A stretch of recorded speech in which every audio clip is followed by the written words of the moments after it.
വരാൻ പോകുന്ന നിയമസഭാ തെരഞ്ഞെടുപ്പിൽ കോൺഗ്രസ് വർദ്ധിത വീര്യത്തോടുകൂടി തന്നെ രംഗത്തിറക്കിയിരിക്കുകയാണ് പലരെയും. അതായത് യുവതലമുറയെ മുമ്പോട്ട് കൊണ്ടുവരുന്നു. പൊതു വോട്ടർമാരുടെ ഇടയിൽ വലിയ സ്വാധീനം ചെലുത്താൻ ഈ യുവതാരങ്ങൾക്ക് കഴിയും എന്നുള്ളത് കോൺഗ്രസ് വൈകിയാണെങ്കിലും മനസ്സിലാക്കുന്നു.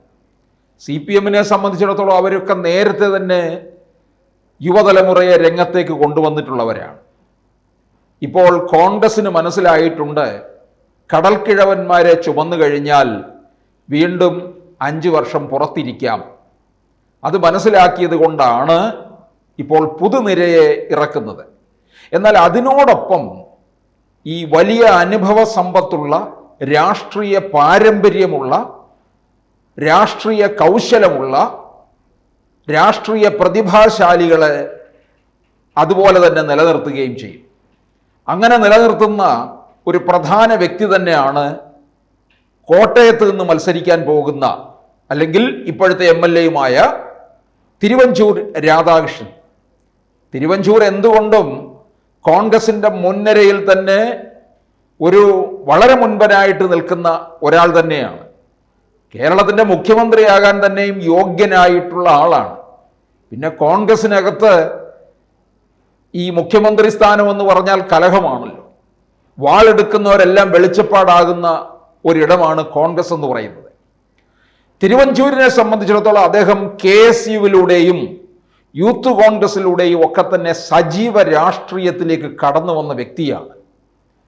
യൂത്ത് കോൺഗ്രസിൻ്റെ സ്ഥാനങ്ങളിലെല്ലാം തന്നെ നേതൃത്വത്തിൽ ഇരുന്നിട്ടുള്ള അദ്ദേഹം 38ാമത്തെ വയസ്സിലാണ് ആദ്യ മത്സരം കോട്ടയത്ത് നിന്നുള്ള മത്സരമാണ്.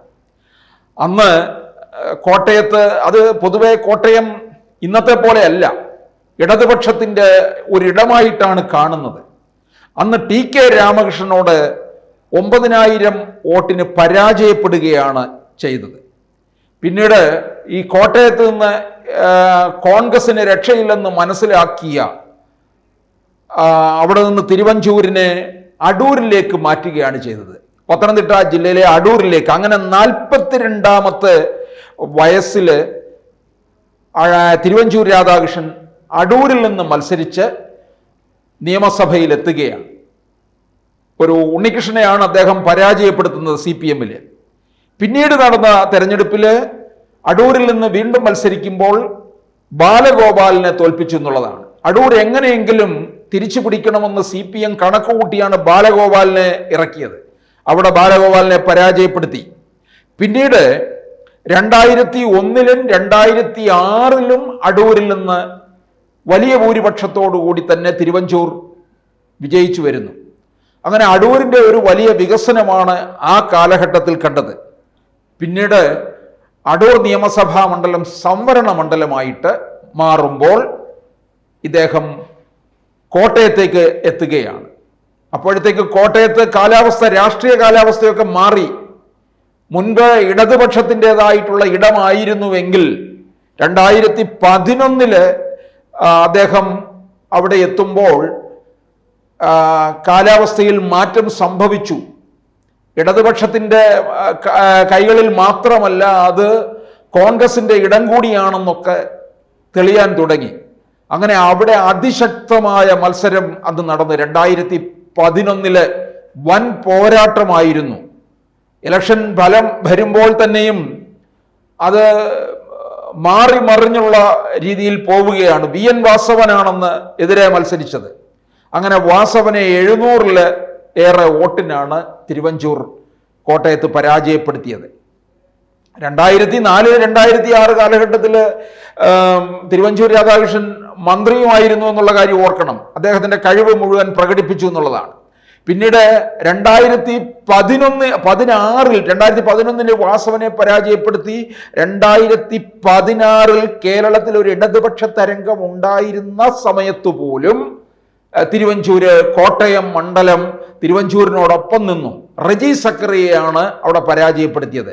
2021-ലും 2021 എന്ന് പറയുമ്പോൾ പിണറായി വിജയന്റെ തുടർഭരണകാലത്ത് വീണ്ടും ഒരു ഇടതുപക്ഷ തരംഗത്തിലേക്ക് പൊക്കൊണ്ടിരുന്ന സമയത്തും കോട്ടയം തിരുവഞ്ചൂരിനെ കൈവിട്ടില്ല. 18,000 വോട്ടിനാണ് അവിടെ അനിൽകുമാറിനെ, CPM-ലെ അനിൽകുമാറിനെ പരാജയപ്പെടുത്തിയത്. അങ്ങനെ തിരുവഞ്ചൂർ രാധാകൃഷ്ണന്റെ ഒരു കോട്ടയായി തീർന്നിരിക്കുകയാണ് കോട്ടയം. ആ കോട്ടയം എങ്ങനെയെങ്കിലും തിരിച്ചു പിടിക്കണമെന്ന് CPM-ന് വലിയ വാശിയുണ്ട്. ചില ഇടങ്ങളൊക്കെ CPM-ന് അങ്ങനെ നഷ്ടപ്പെട്ടുകൊണ്ടിരിക്കുകയാണ്. ചിലരുടെ കഴിവും അവരുടെ ആധിപത്യവും ഒക്കെ ഉണ്ട്. ഇപ്പം നമുക്കറിയാം, കൊല്ലം പാർലമെന്റ് മണ്ഡലം തന്നെ, അത് NK പ്രേമചന്ദ്രനോട് അവിടെ ഇനി മത്സരിക്കാൻ തക്കവണ്ണം CPM-നകത്ത് ആരുമില്ല എന്നുള്ളതാണ്. അതുകൊണ്ടാണ് അന്ന് ഒരു ചാവേറിനെ അവിടെ കൊണ്ട് നിർത്തിയത് CPM. ഒരാളെ നിർത്താതിരിക്കാൻ വയ്യല്ലോ. M. മുകേഷ് എന്ന് പറയുന്ന വ്യക്തിയെ കൊണ്ടുവന്ന് അവിടെ ഇറക്കി കൊടുത്ത് 8 നിലയിൽ പൊട്ടിച്ചതും അതുകൊണ്ട് തന്നെയാണ്. മുകേഷ് എന്ന് പറയുന്ന പുങ്കവൻ അത് മനസ്സിലാകുന്നില്ല എന്നുള്ളതാണ്.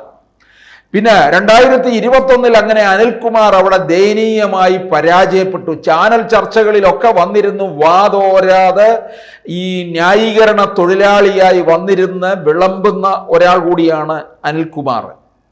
അങ്ങനെയുള്ള അനിൽകുമാറിനെ തന്നെ ഒരുപക്ഷെ 2026 മത്സരിപ്പിക്കാനുള്ള സാധ്യത കാണുന്നുണ്ട്.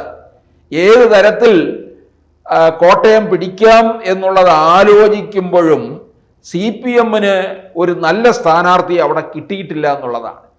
ഇതിനിടയ്ക്ക് സുരേഷ് കുറുപ്പിന്റെ പേരും പറയുന്നുണ്ട്. സുരേഷ് കുറുപ്പ് കോട്ടയത്തിന്റെ ഒരു പ്രിയങ്കരനാണ്.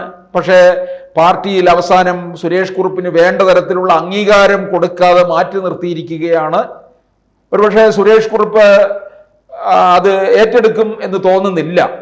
പൊതുവെ ഒരു ഉൾവലിഞ്ഞു നിൽക്കുന്ന ഒരാളായി തീർന്നിരിക്കുകയാണ് സുരേഷ് കുറുപ്പ്.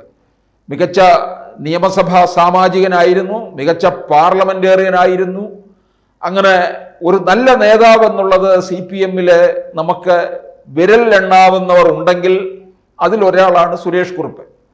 അപ്പോൾ സുരേഷ് കുറുപ്പ് എന്തായാലും അവിടെ ഒരു മത്സരത്തിന് ഇറങ്ങുമെന്ന് തോന്നുന്നില്ല. പക്ഷേ പിന്നാമ്പുറ വർത്തമാനത്തിൽ സുരേഷ് കുറുപ്പും ഉണ്ട്.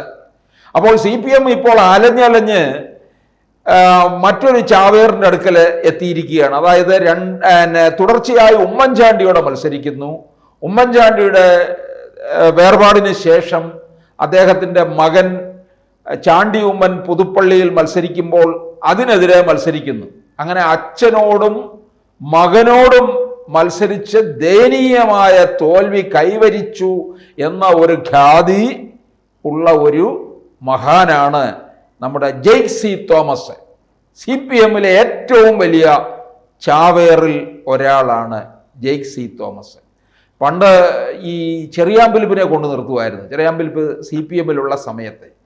അതൊക്കെ പിന്നീട് ചെറിയാമ്പലിപ്പിന് മനസ്സിലായിട്ടാണ് അദ്ദേഹം അവിടെ നിന്ന് പിന്നെ വിട്ടിറങ്ങി പോരുകയൊക്കെ ചെയ്തത്.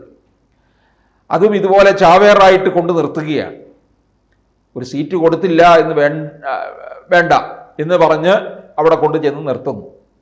പക്ഷേ ദയനീയമായ തോൽവിയായിരിക്കും. നമുക്കറിയാം, പുതുപ്പള്ളിയിലെ ഉമ്മൻചാണ്ടിയുടെ വേർപാടിന് ശേഷം അവിടെ കോൺഗ്രസിൽ നിന്ന് ആര് മത്സരിച്ചാലും വിജയ ഉറപ്പാണ്. പ്രത്യേകിച്ച് ഉമ്മൻചാണ്ടിയുടെ മകനോ മകളോ ആണ് പിന്നെ നമുക്ക് പറയേണ്ട കാര്യമുണ്ടോ. ഉമ്മൻചാണ്ടിയുടെ 3 മക്കളുണ്ട്. അതിൽ ഒരു മകൾ രാഷ്ട്രീയത്തിനോട് അത്ര താല്പര്യം കാണിക്കുന്നില്ല. മറ്റൊരാളുടെ പേര് അച്ചു ഉമ്മനാണോ ചാണ്ടി ഉമ്മനാണോ മത്സരിക്കുക എന്നുള്ളത് കാര്യത്തിൽ മാത്രമേ ഉണ്ടായിരുന്നുള്ളൂ. ഒരു തർക്കമല്ല, ഒരു നീണ്ടുനിന്ന് പോയി ചർച്ച. പക്ഷെ ചാണ്ടി ഉമ്മനിലേക്ക് തന്നെ എത്തുകയും ചെയ്തു. വൻ ഭൂരിപക്ഷത്തിലാണ്. ഇനി ആ ഭൂരിപക്ഷം കൂടിക്കൊണ്ടേയിരിക്കും. കാരണം ഉമ്മൻചാണ്ടിയോടുള്ള ഒരു സ്നേഹവായ്പ ഇപ്പോഴും കേരളത്തിലെ ജനതയ്ക്ക് വിട്ടുമാറിയിട്ടില്ല, പ്രത്യേകിച്ച് പുതുപ്പള്ളിക്കാർക്ക്. അതുകൊണ്ട് അവിടെ ഇനിയിപ്പോൾ വേറൊരു ജാവേറിനെ CPM കണ്ടെത്തും. കോട്ടയത്തൊരു ജാവേർ വേണം. അത് ജെയ്സി തോമസ് ആയിരിക്കും. ഒന്നുകിൽ ഈ ട്രോളന്മാരുടെ കയ്യിലിരുന്ന് ചാവേറായി മാറിക്കൊണ്ടിരിക്കുന്ന അനിൽകുമാർ, അല്ലെങ്കിൽ പുതുപ്പള്ളിയിലെ സ്ഥിരം ചാവേറായ ജെയ്സി തോമസ്. ഇവർ രണ്ടുപേരിൽ ആരെങ്കിലും ആയിരിക്കും കോട്ടയത്തൊരു ചാവേറാകാൻ പോകുന്നത്. കൂടുതൽ വാർത്തകളും വിശേഷങ്ങളും നിങ്ങളിലേക്ക് എത്താൻ ABC മലയാളം സബ്സ്ക്രൈബ് ചെയ്യുക, ബെൽ ബട്ടണും അമർത്തുക.